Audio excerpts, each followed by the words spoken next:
Part 1. The Silent Guardian. The vastness of space stretched endlessly before Chief Engineer Nara as she gazed through the observation port of Research Station Teleris. The blue-purple nebula they had been studying for the past cycle cast ethereal light across her scaled features, reflecting off the bioluminescent markings that traced her forehead and cheeks. Her four-fingered hand pressed against the transparent alloy as she took a moment to appreciate the beauty amid the scientific mission. "Chief, we need your approval on the maintenance schedule," called her assistant, Vox, his voice pulling her attention back to the present. The research station, a marvel of Tellarite engineering, housed 35 scientists and support crew from their species. Shaped like an elegant starburst with 6 extending arms, it had been positioned at the edge of the Mira Nebula for detailed analysis of the unusual radiation patterns emanating from within. For 4 cycles, they had collected data, made observations, and sent their findings back to the Tellarite Consortium, adding valuable knowledge to their understanding of stellar phenomena. "Send it to my station," Nara replied, turning away from the window. Her tall, slender frame moved with natural grace as she walked through the central hub. Other Tellarites nodded respectfully as she passed. As chief engineer, she was responsible for keeping their home in space functioning perfectly, a task she took immense pride in. Director Elam, the head of the research team, approached her with rapid steps. His facial markings, more elaborate than hers, glowed slightly brighter with excitement. "Nara, the sensors have detected something extraordinary. The radiation patterns have shifted, creating a harmonic frequency we've never documented before. Is it affecting our systems?" she asked, immediately concerned for station integrity. No. It's purely a scientific curiosity, possibly the breakthrough we've been waiting for." His wide eyes, adapted for the dim light of their homeworld, sparkled with enthusiasm. "We need to adjust the sensor arrays to capture more detailed readings." Nara nodded. "I'll have my team make the necessary modifications immediately." As she turned to leave, the station's alert system suddenly blared to life. 3 short, high-pitched tones that froze every Tellarite in place. Warning lights pulsed along the walls, bathing everything in ominous red. "Unidentified vessels approaching," announced the station's AI in its calm, measured voice. 3 craft on intercept course. No response to identification requests. Director Elam rushed to the command console, with Nara close behind. The display showed 3 sleek, predatory ships advancing rapidly toward their position. Unlike the elegant curves of Tellarite design, these vessels were angular, bristling with what were unmistakably weapon mounts. "Pirates," Nara whispered, her markings pulsing with alarm. The consortium had warned them about increased radar activity in the outer sectors, but their station was thought to be too remote, too unimportant to attract such attention. "Open communication channels," Elam commanded, straightening his posture. "Unknown vessels, this is Research Station Teleris. We are a scientific installation conducting peaceful studies. Please identify yourselves and state your intentions." Only static answered him. "They're jamming our communications," Nara reported, checking the systems. "And they've locked weapons on us." Her heart beat rapidly in her chest as she assessed their options. The research station had minimal defenses, a basic shield system designed to protect against space debris and minor stellar events, not military-grade weapons. "All personnel, prepare for emergency protocols," Elam announced through the station-wide system. This is not a drill. The first impact rocked the station violently, throwing several Tellarites to the floor. Nara grabbed a console to steady herself as alarm klaxons wailed. "Shields at 60%, she called out. That was just a warning shot. They could have done much worse. A harsh, guttural voice suddenly cut through their communications. "Research station, power down your systems and prepare to be boarded. Your scientific data and rare elements are now property of the Krazak Collective. Resistance will result in your destruction." Elam looked to Nara, his markings now dim with fear. We cannot allow them to take our research. Some of that data could be weaponized in the wrong hands. Nera nodded grimly. And we cannot allow ourselves to be captured. The Krasik are known for taking slaves. Another blast struck the station, more powerful than the first. Shields at 30%, reported a technician, panic evident in her voice. Nera's mind raced through their limited options. Fighting was impossible. Escape pods wouldn't outrun the pirates' ships. Communication with the consortium was blocked, and even if they could send a distress call, help was weeks away at best. Her gaze fell on the emergency protocols displayed on her console, particularly Protocol Sigma, the last resort. It would place all crew in emergency stasis, lock down the station's data behind quantum encryption, and transmit a distress signal on all frequencies. The station would appear dead or abandoned to sensors, hopefully causing the pirates to lose interest after taking whatever physical valuables they could find. "Director," she said quietly, "I recommend Protocol Sigma." Elam's markings pulsed once in surprise, then settled into a resigned pattern. "That's extreme. It's our only chance. The stasis chambers will keep everyone alive for 50 days on emergency power, long enough for someone to hear our call." Another hit rocked the station. "Shields failing," called the technician. "We have no choice," Elam agreed reluctantly. "Initiate Protocol Sigma." Nera's fingers flew across the console, entering her authorization code. "All personnel, proceed immediately to stasis chambers." "This is not a drill." "Repeat, all personnel to stasis chambers." Throughout the station, Tellarites moved with practiced efficiency toward the safety areas, where stasis pods lined the walls. Years of drills had prepared them for this possibility, though none had ever expected to implement it. "They're preparing to board," reported Security Officer Trev, watching the approaching ships. "Main airlock is their target." Nera looked up from her console. "The protocol requires manual activation from the engineering core. Someone needs to stay behind until everyone else is in stasis." "I'll do it," Elam offered immediately. "No, Director. Your research is too valuable." "I know the systems better than anyone," Nora countered. "I can set the final sequence and still make it to my own stasis pod." After a moment of hesitation, Elam nodded. "May the stars guide you, Chief." As the command center emptied, Nera monitored the progression of the stasis protocol. One by one, life signs throughout the station entered the suspended state of stasis.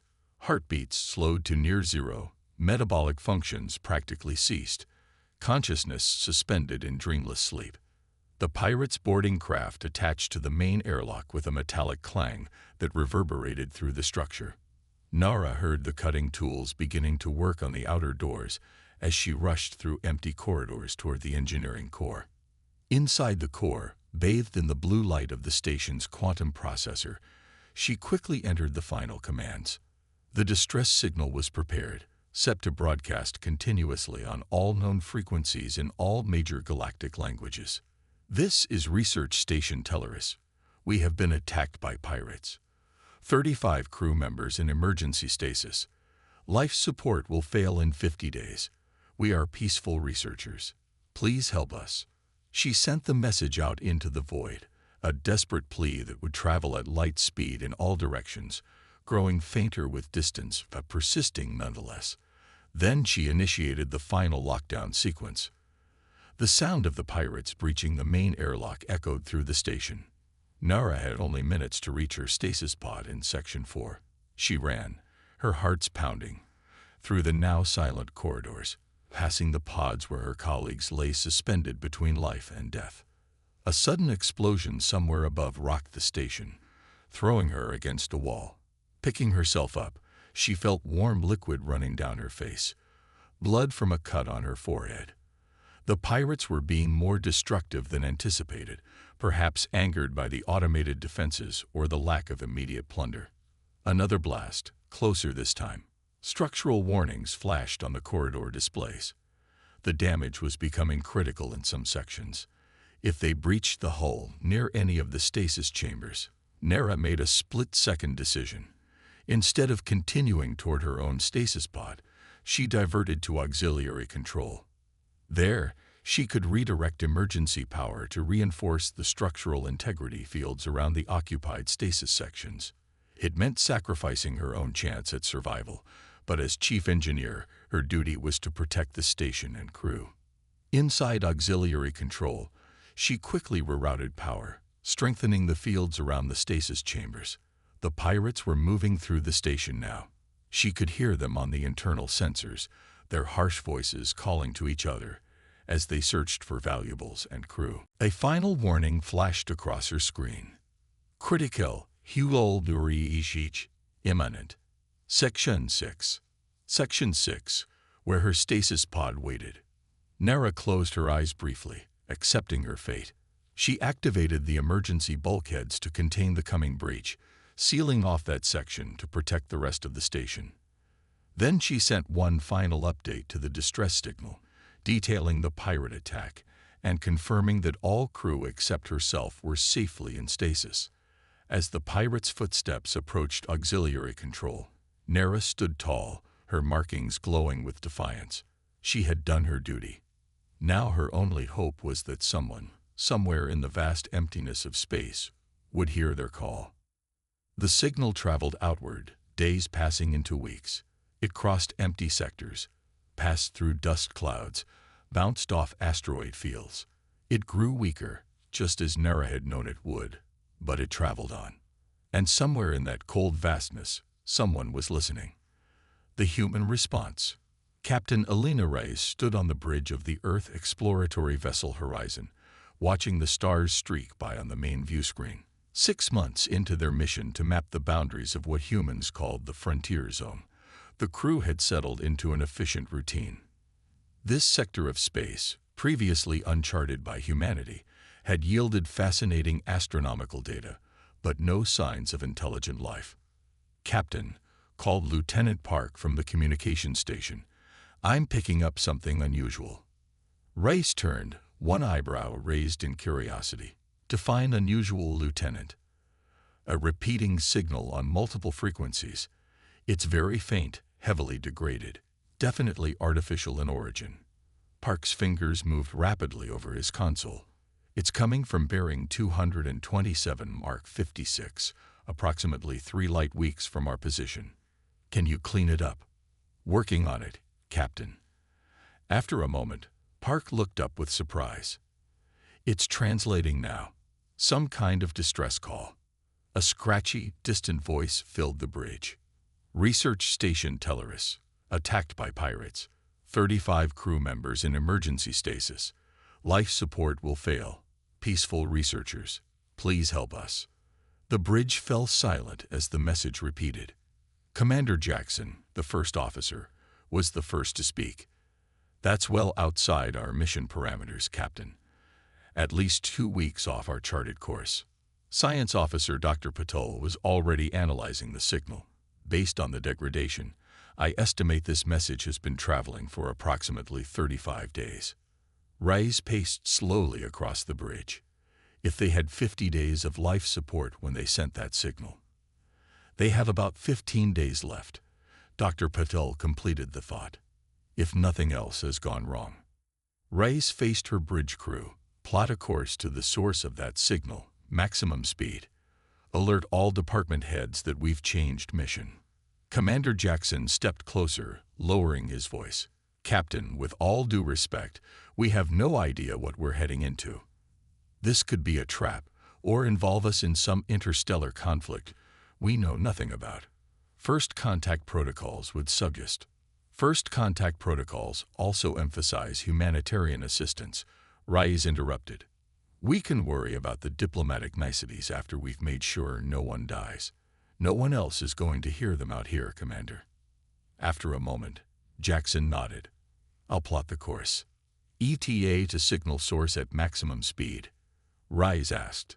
11 days, 14 hours, answered Navigator Chen. "Make it happen." As the Horizon changed course, accelerating to its maximum sustainable speed, Reyes retreated to her ready room to record a message to Earth Command explaining her decision. She knew it was controversial, diverting from a carefully planned exploratory mission to respond to an alien distress call from an unknown species.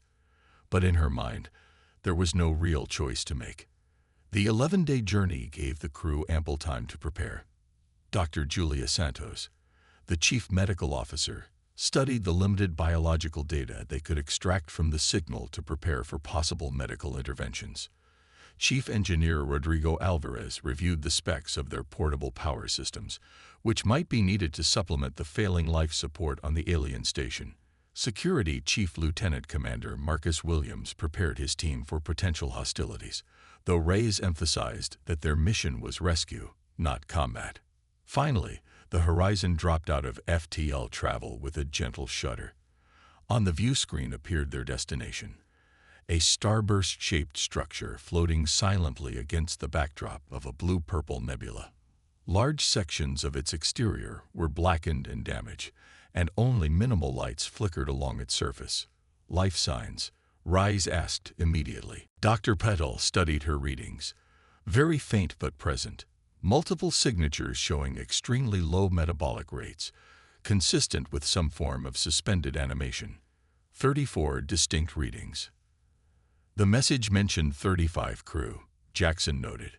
There's significant structural damage, reported Lieutenant Chen. Several hull breaches, though they appear to have been sealed internally. No energy signatures from what might be their propulsion systems. Reyes stood. Prepare a boarding team. I want Dr. Santos, Engineer Alvarez, and Lieutenant Williams for security. Full environmental suits until we can confirm safe atmosphere. Within 30 minutes, the boarding team was assembled in the shuttle bay. Reyes herself had decided to leave the mission, despite Jackson's protests about protocol. As they prepared to board the shuttle, she addressed her team.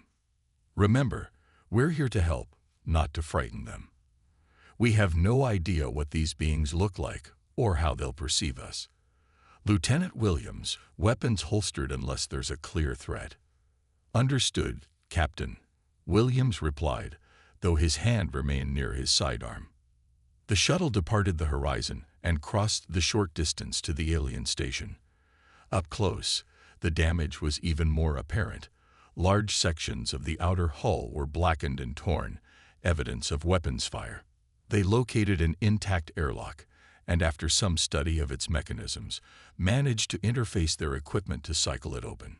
Inside, emergency lighting cast an eerie blue glow through the corridors. The architecture was unlike anything human. Doorways higher and narrower than would be comfortable for human proportions, and walls curved in elegant organic patterns. Atmosphere is breathable, announced Dr. Santos, checking her instruments. Slightly higher oxygen content than we're used to, but within safe parameters. Reyes removed her helmet, signaling the others to do the same. Let's find the crew. They followed the life sign readings through the silent station until they reached a sealed area marked with symbols they couldn't read. Engineer Alvarez studied the door mechanism. I think I can open this without damaging it, he said after a moment. His fingers worked delicately with the alien technology until the door slid open with a soft hiss. Inside were rows of pods, each containing a motionless figure. The beings inside were humanoid but clearly alien, tall and slender with scaled skin in various shades of blue and green. Most striking were the glowing markings that traced patterns across their faces and hands. Incredible, breathed Dr. Santos, approaching one of the pods. She studied the display beside it. Their life signs are stable but extremely slow. This appears to be a form of suspended animation. Can we wake them? Reyes asked. I need to understand their physiology better first, Santos replied. And their technology. I don't want to risk harming them. Engineer Alvarez had found a central console. Captain, I think this is their main computer. If I can interface with it. Do it, Reyes ordered, but carefully. Hours passed as the human team worked to understand the alien technology. Alvarez eventually managed to access the station's logs, which their universal translators began to decipher. The story became clear. The Tellarites, as they called themselves, were indeed peaceful researchers, pirates had attacked them, forcing them into emergency stasis. The chief engineer, Nara, had sacrificed herself to ensure her crewmates' survival. "I figured out how to revive them," Dr. Santos announced eventually. "But we should only wake one at first, preferably someone in authority who can help us understand how to help the others." The logs identified Director Elam as the station leader. Rise gave the order, and Santos carefully initiated the revival process for his stasis pod. The pod's cover slid open with a soft hiss. For several tense minutes, nothing happened. Then the alien's glowing markings began to pulse more brightly, and his chest rose and fell with deeper breaths. Finally, his eyes, large and with vertical pupils, opened. He blinked several times, confusion evident in his expression as he focused on the human standing before him. His markings pulsed rapidly with what might have been alarm. Reyes stepped forward, hands open in the universal gesture of peace. "Director Elam, my name is Captain Elena Reyes of the Earth Exploratory Vessel Horizon. We received your distress signal." The universal translator converted her words into a series of musical tones and clicks. Elam's expression shifted, his markings changing pattern. "You heard us," he replied, his voice weaker than the translator had rendered it. "From where do you come? You are not of any species known to the consortium." "We are humans, from Earth. Your signal reached us by chance during our exploration mission. We diverted to help." Elam struggled to sit up, and Dr. Santos moved to assist him. "Chief Engineer Nara, where is she?" Reyes hesitated. "We found only 34 life signs. According to the logs we accessed, she stayed behind to ensure everyone else's safety." Elam's markings dimmed noticeably. "She sacrificed herself for us." After a moment of what appeared to be silent mourning, he looked up again. "The others, all stable," Dr. Santos assured him. "We wanted to wake you first, to help us understand how best to revive everyone safely." Over the next several hours, with Elam's guidance, the humans helped revive the Tellarite crew. Power systems from the horizon were connected to the station to stabilize life support. The Tellarites were initially wary of their unexpected saviors, beings they had never encountered before, but gratitude quickly overcame caution. Cultural exchange began almost immediately. The Tellarites were fascinated by humans, a species that had developed interstellar travel without the biological advantages of their own kind. Humans, in turn, were enthralled by Tellarite biotechnology, which integrated organic components with mechanical systems in ways Earth science had only theorized. On the third day of the rescue operation, long-range sensors detected 3 vessels approaching. The same pirate ships that had attacked the station initially, perhaps returning to see if there was anything left to salvage. "They must have detected your ship," Director Elam said to Reyes, his markings pulsing with alarm. "The Krasik are ruthless. You should leave while you can." "We didn't come all this way to abandon you now," Reyes replied firmly. "Commander Williams, prepare defensive options. Our weapons are limited against 3 ships," Captain Williams warned. Engineer Alvarez, who had been working closely with the Tellarite engineers, suddenly spoke up. "Captain, I have an idea. The Tellarites have a technology that might help us, a form of energy modulator that could temporarily disable the pirates' weapon systems." "The prototype is incomplete," interjected one of the Tellarite engineers. "It was part of our research here, studying the nebula's unique radiation." "But if we combine it with your shield harmonics," Alvarez continued, "we might be able to create a focused disruption field." "How long would it take to implement?" Reyes asked. "With both human and Tellarite teams working together, maybe 8 hours." Reyes checked the sensor readings. "The pirates will be here in 10. Do it." What followed was an unprecedented collaboration between the two species. Human engineers, with their practical approach to problem-solving, worked alongside Tellarite biotechnologists, whose intuitive understanding of energy patterns complemented human methodical thinking. Together, they modified the Horizon's deflector array to project a disruption field based on the Tellarite's experimental technology. When the pirate ships arrived, they found not an abandoned research station, but a fully powered facility protected by an Earth vessel. The lead pirate ship opened communications, its captain's harsh features filling the view screen. "This facility is claimed by the Krazak Collective," the pirate captain growled. "Depart or be destroyed." "This is Captain Alina Reyes of the Earth exploratory vessel Horizon. This research station is under our protection. I suggest you reconsider your approach." The pirate captain laughed. "Your vessel is outmatched unknown species. You have one chance to surrender." Reyes cut the communication. "Are we ready, Mr. Alvarez?" "Ready, Captain." "Activate the disruption field." As the pirate ships moved into attack formation, the Horizon projected the modified energy field. For a moment, nothing seemed to happen. Then, one by one, the pirates' weapon systems flickered and died, their engines sputtering. "It worked," exclaimed Alvarez. "Their systems are overloading."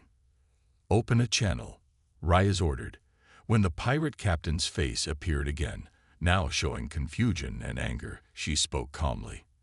"As you can see, we're not as outmatched as you thought. Your weapons and engines will remain disabled until you leave this sector. This is your only warning." After a tense moment, the pirate ships began to drift away, using auxiliary power to slowly retreat from the nebula. In the days that followed, repairs to the research station continued. The Tellarites, grateful for their rescue, shared scientific knowledge freely with the humans. Director Elam formally requested that Captain Reyes establish diplomatic relations between Earth and the Tellarite consortium. "Your people came to our aid when no one else would," he told her, his markings glowing with what they now understood was deep emotion. "You diverted from your mission, risked your ship and crew, all to save beings you had never met. This is the beginning of a friendship between our peoples." 1 month after receiving the distress call, the Horizon prepared to depart, leaving behind a repaired station and the beginnings of an interstellar alliance. A memorial service had been held for Chief Engineer Nera, honoring her sacrifice that had made their survival possible. As Captain Reyes stood on her bridge, watching the Tellarite station grow smaller on the view screen, Commander Jackson approached. "Earth Command has approved our new mission parameters," he reported. "We're to continue our exploration, but now with the added objective of establishing further contact with the Tellarite consortium." Reyes nodded, satisfied. "Set course, Commander. There's a whole universe waiting for us." The Horizon's engines powered up, propelling the ship back into the depths of space. Behind them, the research station continued its work, a beacon of cooperation between two species that had found each other across the vastness of space, united by the simple principle that had guided humans to the stars. When someone calls for help, you answer.